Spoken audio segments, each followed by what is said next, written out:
IT Yes. Employees ఉన్నారు కాబట్టి last 1.5 year నుంచి అయితే చాలా ప్రాబ్లమ్స్ ఫేస్ చేస్తున్నారు. అంటే ఒక లైఫ్ అనేది ఒక లగ్జరీ లైఫ్ కింద అలవాటు పడ్డారు. ఒకసారిగా దీన్ని తీసుకోలేకపోతున్నారు. అంటే జాబ్స్ పోవటం, తర్వాత ఈఎంఐలు ఎక్కువ ముందే ప్రాపర్టీస్ కొని తర్వాత ఆ ఈఎంఐలు కట్టలేక చాలామంది రకరకాల ప్రాబ్లమ్స్ అయితే ఫేస్ చేస్తున్నారు. దాని నుంచి గెట్ డౌన్ అవ్వడానికి చిన్న చిన్నవి చేద్దామంటేనేమో సరైన ఇన్కమ్ అనేది వాళ్ళకి కనిపించట్లేదు. సెకండ్ వాళ్ళకి ఇన్కమ్ కోసం అంటే ఇప్పుడు ఏదైనా రేపొద్దున ప్రాబ్లమ్ జరిగిందనుకోండి, సో మనకి సెకండ్ ఇన్కమ్ అయితే కావాలి కదా! ఇప్పుడు ఆ లగ్జరీ లైఫ్ అయితే కంపల్సరీ లీడ్ చేయాలి కదా వాళ్ళు. సో దాని మీద ఎక్కువ మెంటల్లీ ఎక్కువ స్ట్రెస్ తీసుకుంటున్నారు వాళ్ళు. మీరు గమనించారో లేదో. సో ఎలా అయిపోతుంది లైఫ్, మళ్ళీ ఒకసారి బ్యాక్‌కెళ్తే పరిస్థితి ఏంటి మన పరిస్థితి? లేదు మన ఇల్లు కొన్న ఇల్లు మళ్ళీ అమ్మాలంటే చాలా కష్టంగా ఉంటుంది. ఇలాంటి పరిస్థితిలో మరి ఇన్కమ్ మీద కదా మెయిన్ వాళ్ళకి. సెకండ్ ఇన్కమ్ బెస్ట్ అంటే ఏంటి? ఏం చెప్తారు మీరు? See, basically, if you look gold back, చూస్తేనేమో అంతేం అవునండి, కరెక్ట్ కనిపించట్లేదు. కరెక్ట్. ఇప్పుడు పాతకాలంలో చూసుకుంటే మన ఫోర్ ఫాదర్స్ ని చూసుకుంటే వాళ్ళకి మల్టిపుల్ ఇన్కమ్స్ ఉండేటివి. హ్మ్. ఓకే, పొలం చేసుకునేవాళ్ళు, బై ప్రొడక్ట్స్ అమ్ముకునేవాళ్ళు, అలాగే వాళ్ళకి 2-3 ఆక్యుపేషన్స్ ఉండేది. హ్మ్. కానీ ఇప్పుడున్న ప్రెసెంట్ ట్రెండ్ లో మనకు అలాంటి సిస్టమే లేదు. అవును. ఇప్పుడు నేను ఒక ఎంప్లాయ్ అనుకోండి, ఆ ఎంప్లాయ్మెంట్ మీదనే నేను ఫోకస్ చేస్తాను. ఆ ఎంప్లాయ్మెంట్ పోయినప్పుడు నా పరిస్థితి ఏంటి అనేది నోబడి థింక్స్ అబౌట్ అవును. ఇట్. సో ఒకప్పుడు ఏమయ్యేదంటే మనకి ఒక 100 ఎకరాలు లేదంటే 20 ఎకరాలు 30 ఎకరాలు పొలాలు ఉండేటివి. సరే, ఈ సంవత్సరం నా జాబ్ పోయింది, నాకు జాబ్ రాలేదు. 2 సంవత్సరాలు ఇంట్లో కూర్చొని తినాలంటే ఓ ఎకరానో 2 ఎకరాలో మనం అమ్ముకొని ఇంట్లో కూర్చొని తినేవాళ్ళం. ఓకే, మిగతాది వ్యవసాయం చేసేవాళ్ళు. కానీ ఇప్పుడున్న పరిస్థితులు అలా లేదు. ఎందుకంటే ఫస్ట్ థింగ్, పిల్లల్ని చదివించుకోవడానికి పేరెంట్స్ వాళ్ళ ప్రాపర్టీస్ని అమ్ముతున్నారు. ఓకే, చదివినాక వాళ్ళు సెటిల్ అవుతారా లేదా అనేది is challenge again. Yes, ma'am. Okay, ఆ ఒక సిట్యుయేషన్లో ఎవ్వరికి కూడా ఇప్పుడు హైదరాబాద్ పరిస్థితి చూస్తే చాలా మంది సూసైడ్స్ చేసుకుంటున్నారు. ద రీజన్ ఏంటంటే ఫినాన్షియల్ బర్డెన్. ఓకే, వాళ్ళకి ఫ్యామిలీ ఇష్యూసో లేదంటే పిల్లలు చదువుకుంటలేదనో లేదంటే పిల్లల వల్ల ఇష్యూస్ అవి కాదు. Major issue for people suicidal attempts చేసుకోవడానికి కానీ సూసైడ్స్ చేసుకోవడానికి కానీ ఇప్పుడు major issue is financial Oh, stress. correct. ఆ ఫైనాన్షియల్ స్ట్రెస్ ఎందుకు వస్తుంది అంటే they are not planning their financials correctly. Okay, నాకు ఇప్పుడు బేసిక్గా చూస్తే ఒక సాఫ్ట్వేర్ ఎంప్లాయీని చూసుకుంటే మీకు ఆ software employee salary starts from 70,000 80,000 నుంచి 2 lakhs వచ్చే వాళ్ళు ఉన్నారు, 4 lakhs వచ్చే వాళ్ళు ఉన్నారు, 5 lakhs వచ్చే వాళ్ళు కూడా ఉన్నారు. అవును. కానీ నాకు 5 lakhs వచ్చినప్పుడు నేను ఆ 5 lakhsని ఎలాగ స్పెండ్ చేయాలి అనే ప్లానింగ్ ఎవరికీ లేదు. ప్లానింగ్ లేదు. ఇప్పుడు నాకు 5 lakhs వచ్చింది అనుకోండి, నేనేం పూజా లాంటి అపార్ట్మెంట్కి వెళ్ళి Correct. Schools ఫ్లాట్ కానించి స్కూల్స్ నుంచి మనం మన అపార్ట్మెంట్స్ నుంచి మన లైఫ్ స్టైల్ నుంచి అవును. ఓకే, ఒక 5 lakhs శాలరీ వచ్చిందంటే 3 లక్షలు ఈఎంఐస్కే వెళ్ళిపోతుంది. అవును. ఫ్లాట్ ఉంటుంది, ఓకే, కార్ ఉంటుంది, ఓకే, అది కాకుండా పిల్లల్ని పెద్ద పెద్ద schools, international trips. So this is called something as not planning their financials correctly. ఆ ఫైనాన్షియల్స్ కింద మనం కరెక్ట్గా ప్లాన్ చేసుకోగలిగితే ఇప్పుడు 5 లక్షలు వచ్చే మనిషికి ఒక 1.5 lakh అన్న సేవ్ చేయగలిగాడు అనుకోండి. At these kind of scenarios okay, savings ఉంది అంటే వాళ్ళు వేరే ఒక దాన్ని చూస్ చేసుకోవచ్చు. అవును. ఓకే, ఇప్పుడు రీసెంట్లీ ఒక అమ్మాయి జెప్టో డెలివరీ ఇవ్వడానికి అవును. వచ్చింది మా ఇంటికి. హెల్మెట్ పెట్టుకుని ఉంది. అసలు అమ్మాయి అబ్బాయి అని నేను గుర్తుపట్టలేకపోయాను. క్యాష్ ఇచ్చినప్పుడు చేంజ్ లేదని చెప్పింది. జనరలీ నేను జెప్టోలో ఆ 10-20 రూపీస్ ఏదైతే ఉందో అది నేను I tell them to keep it. So అమ్మాయి చెప్పింది, no ma'am, I don't have cash, మీరు యూపీఐ చేయండి అని. అప్పుడు హెల్మెట్ గ్లాస్ ఇస్తే అమ్మాయి and she is talking English. So నేను అడిగాను, చదువుకున్నట్టున్నావు కదా అంటే ఇంజనీరింగ్ చేశాను అన్నింది. Hmm. ఇంజనీరింగ్ చేసి నువ్వు జెప్టోలో డెలివరీ చేస్తున్నావంటే 2 years అయింది మ్యామ్ చదువు అయిపోయి, but I'm not getting a job. ఎన్ని రోజులు ఇంట్లో డబ్బులు అడుగుతాను మా అమ్మని అనింది. So this is the kind of scenario we have today. So ఇప్పుడున్న సిచ్యువేషన్లో మనం కరెక్ట్గా ఫైనాన్షియల్ ప్లాన్ చేయలేదనుకోండి, ఫ్యూచర్ అంతా మనకి క్రైసిసే. And this is what the present generation has to understand also. Hmm. ఇప్పుడు నా దగ్గర 10 లక్షలు ఉంటే ఆ 10 లక్షలు పెట్టుకొని నేను ఒక బిజినెస్ స్టార్ట్ చేయటమో లేదంటే ఇంకో రకంగా ఒక సప్లిమెంట్ ఇన్కమ్ అంటే ఒక optional income, second income generate చేయడానికి నేను ట్రై చేయాలి. అది కాకుండా నా దగ్గర ఇంకో 10 లక్షలు వచ్చింది కదా, బోనస్ వచ్చింది కదా, ఇంటర్నేషనల్ ట్రిప్కి వెళ్దామని వాళ్ళు అలా ప్లాన్ చేసుకుంటారు. So going further future generation వాళ్ళకి అసెట్ మేనేజ్మెంట్ కానీ ఫైనాన్షియల్ ప్లానింగ్ కానీ is going to be zero. చాలా మంది అదే ఆలోచిస్తున్నారు. మరి సెకండ్ మనకి ఇన్కమ్ కావాలంటే రియల్ ఎస్టేట్ అయితే బెస్ట్ అని చెప్పి కొంతమంది ఈ వైపు అడుగులు వేస్తున్నారు.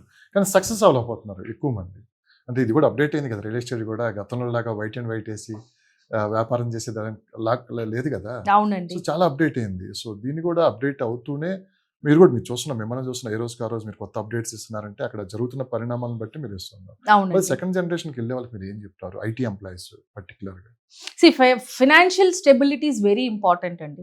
ఫైనాన్షియల్ స్టెబిలిటీ చేసుకోవాలి. ఇంకోటి మన లెవెల్కి తగ్గి మనం ప్రాపర్టీస్ కొనాలి. ఓకే, ఇప్పుడు what I find is real estate business చేయాలనుకునే వాళ్ళకి మీరు ఇచ్చే సలహా? రియల్ ఎస్టేట్ బిజినెస్ ఇప్పుడు పాతలాగా ఏజెంట్ బిజినెస్ చాలా తగ్గిపోయింది. ఇప్పుడు అంతా కార్పొరేట్ బిజినెస్ అయిపోయింది.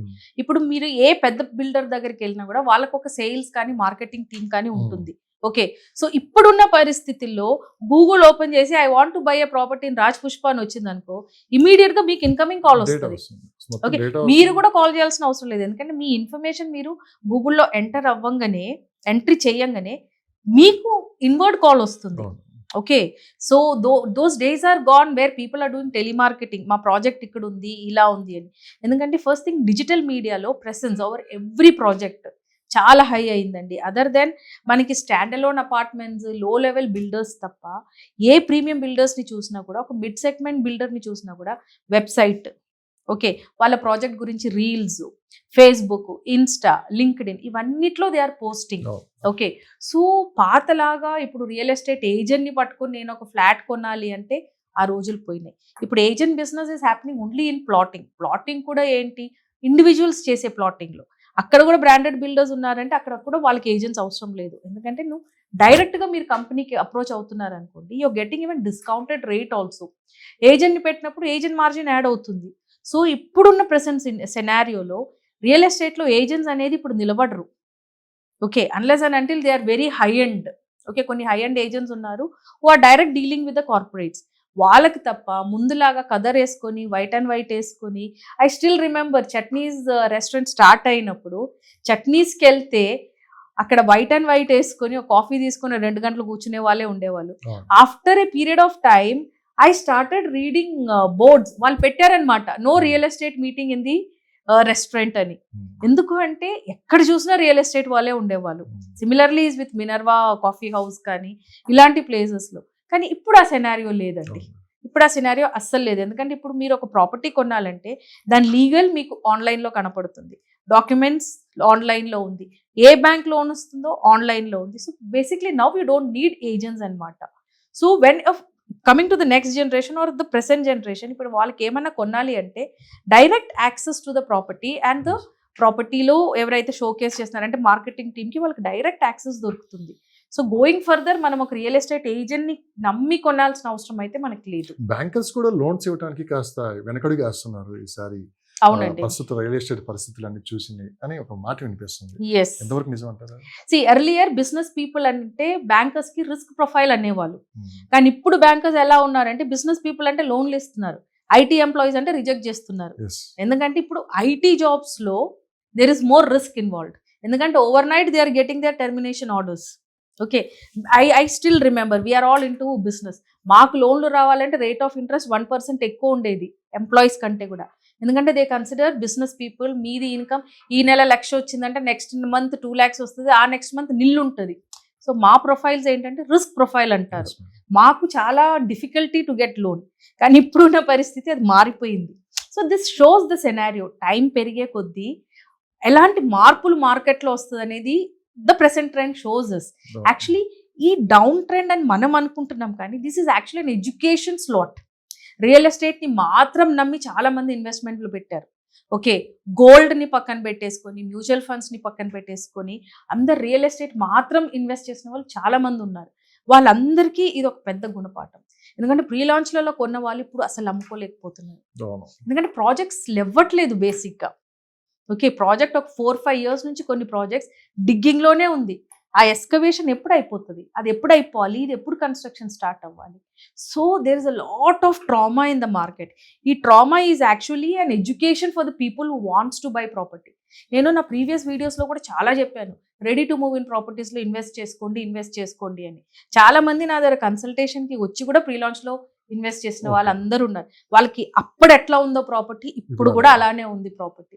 వాళ్ళు ఇప్పుడు కూడా మధ్యలో నాకు మెసేజ్ పెడతారు, ఆ రోజు మిమ్మల్ని నమ్మింటే మేడం నా డబ్బులు బ్లాక్ అయిపోయేది కాదు అని. అట్లీస్ట్ ఒక 80% స్ట్రక్చర్ లేసింది అనుకోండి, ఫర్దర్ కంప్లీషన్ ఈజ్ ఈజీ. కానీ ఏమీ లేవకుండా ప్రీ లాంచ్లలో చాలా మంది ఇన్వెస్ట్ చేశారు. యాక్చువల్లీ బిల్డర్స్ని కూడా బ్లేమ్ చేయలేమండి, ఎందుకంటే పొలిటికల్ సెనారియోస్ అలా వచ్చాయి. అవును. ఓకే, సడన్ గా ల్యాండ్ ప్రైజెస్ పెరగటము, కన్స్ట్రక్షన్ కాస్ట్ పెరగటము, సో వాళ్ళని కూడా బ్లేమ్ చేయలేము. So this is a kind of lesson for people. Real ఎస్టేట్లో ఇన్వెస్ట్ చేయాలంటే ఎలాంటి ప్రాపర్టీస్లో ఇన్వెస్ట్ చేయాలనేది ఇప్పుడు వాళ్ళు వాళ్ళ చేతులు కాల్చుకున్నప్పుడు now people started understanding this.